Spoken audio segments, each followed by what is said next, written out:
Jordan or LeBron, Messi or Ronaldo, Drake or Kendrick. Look, I've been going to barbershops for 30 years and debates like this happens every single day. In the tech world, it's the same story. And today, we got the two biggest heavyweights in the game, the Galaxy S25 Ultra and the iPhone 16 Pro Max. Every year we ask the same question, which one is better? Samsung's flexing hard and making AI its main selling point. And Apple? Well, they're following suit with Apple Intelligence. But is it enough?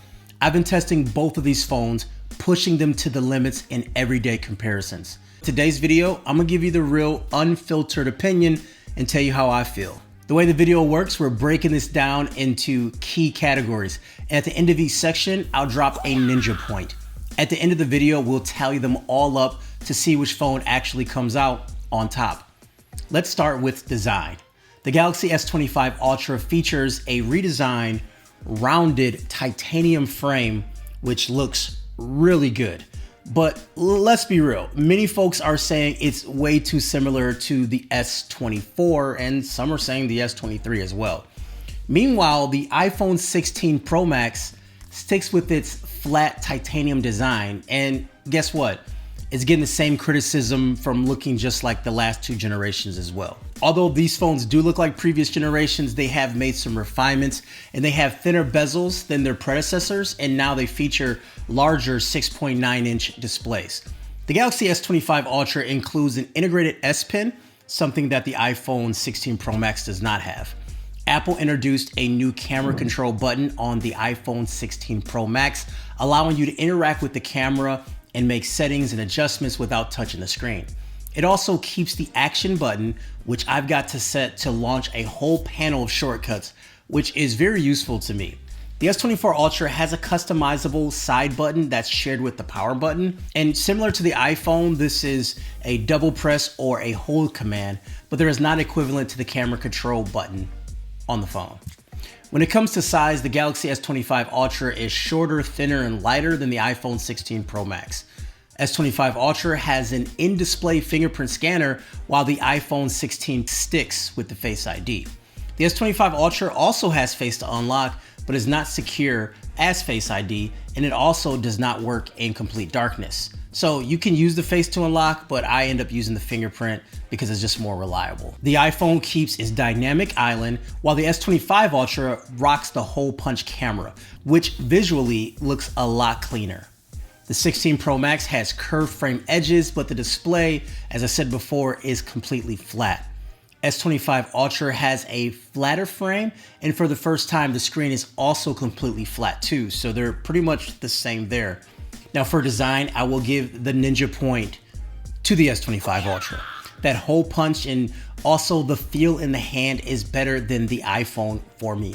I just love the build of this phone. Also, what both of these devices have in common is that when they connect to unsecure public Wi-Fis, you are susceptible to become hacked. Have you ever went to the airport and said, wow, there is free open Wi-Fi here, and then you connected to it? Do you know you just invited hackers to a buffet, and the buffet is your private data, like your search history and even your credit cards? But once you fire up ExpressVPN, suddenly that buffet is closed. No more free food for those hackers. So when I travel, I put ExpressVPN on all of my devices.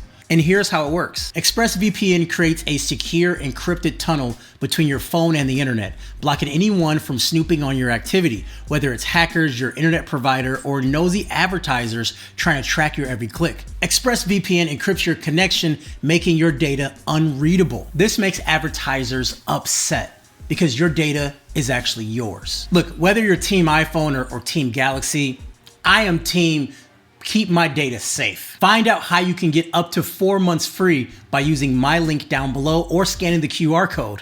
expressvpn.com/techninja. All right, let's get back to that comparison. It's really starting to heat up. Now moving along to display, both the S25 Ultra and iPhone 16 features that 6.9-inch display. The Galaxy S25 Ultra increased it from 6.8 in previous models, while the iPhone 16 Pro Max actually increased it from 6.7. since they were able to shrink those bezels, as I mentioned in design. Now, one feature I love a lot, and I've said it many times over in many different videos, is the anti-reflective coating. The S25 Ultra has that coating which enhances the display legibility outside, under lights. And to me, it just looks better, but that is definitely a personal preference as some people prefer glossy. Both phones have a 1 to 120 Hertz adaptive refresh rate, and the Galaxy S25 Ultra reaches a higher peak brightness compared to the iPhone, which comes into play in direct sunlight, and you may be able to see some of that here in the video. Now, this is something I've noticed in my comparisons and day-to-day usage when taking these phones outside. The S25 Ultra has better color accuracy and color temperature, which is extremely important for creative work. And this phone also has a slightly lower minimum brightness, which I find very handy when you need your phone really dim, like when I'm doing something at night and I don't want the light to be disturbing people. The iPhone 16 Pro Max retains the dynamic island, which functionally I really do enjoy. I think it's super convenient to see when your Uber ride's coming without launching the app. But when it's not in use, it does get in the way of the screen and content you're watching. The camera's up there and the Face ID sensors are there, so that's why it's there, but it is distracting. The S25 Ultra just has the hole punch, which takes very little space on the screen. A lot of the dynamic island elements found on the iPhone are now on the S25 Ultra, but instead they appear at the bottom of the screen showing similar information, or it can be found at the top as well. As of right now, there isn't a lot of app support as we see on the iPhone, but we'll see how that develops over time, because when it was launched on the iPhone, it took a few months to start seeing stuff. So, we got to give some time to see what apps actually make it over. But overall, for display, due to the matte display, the brighter screen, and the small hole punch, I give the Ninja point to the S25 Ultra.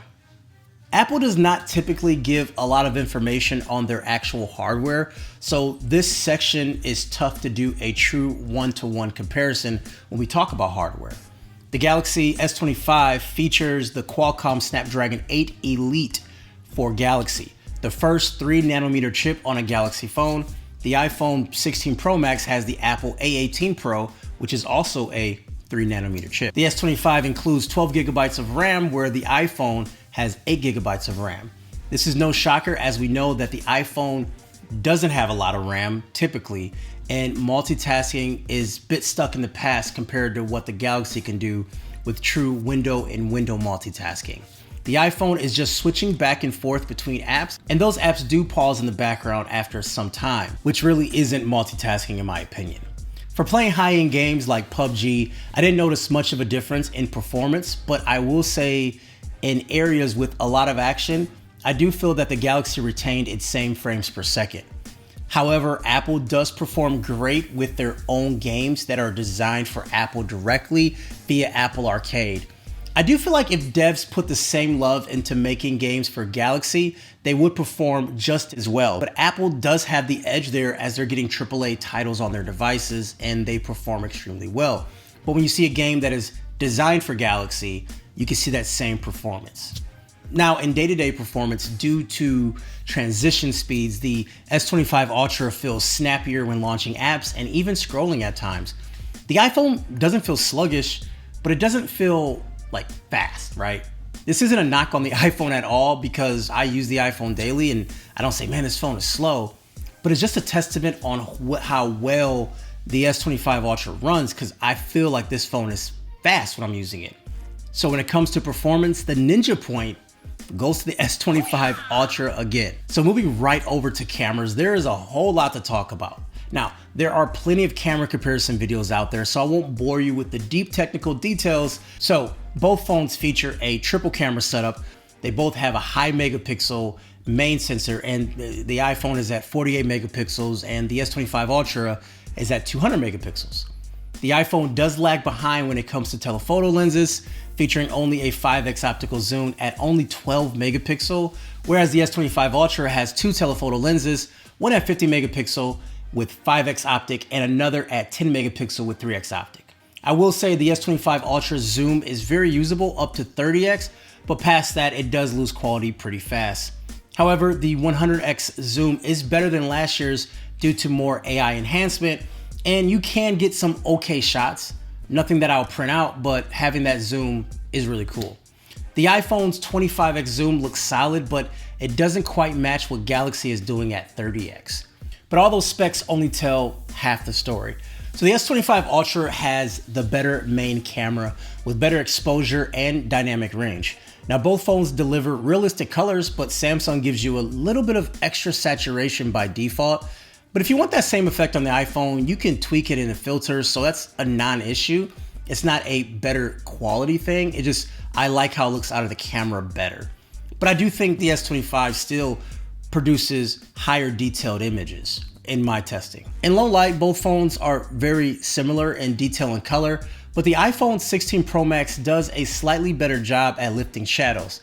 The S25 Ultra either keeps the scene looking more true to life for nighttime shots, or sometimes it over brightens it, which is kind of a weird balance where I can take a shot somewhere and sometimes it looks good and other times it just kind of like over brighten. Now moving the video, I'm actually shocked at how much I like the image that's coming out of both devices. I feel like video has stepped up the last couple of years, and here are some examples. You gotta let me know which ones look better to you. Yo, it is absolutely cold out here, here in Michigan. Those are the things I do for you guys as my audience. I stand out here in the cold and make videos. So front-facing camera comparison, obviously. And then I'm gonna do my best here with the rear-facing cameras, try to get in the middle of both frames. And kind of the same thing, I am the same distance away. Audio quality, video quality, all those things. I definitely wanna know which one looks better in your opinion.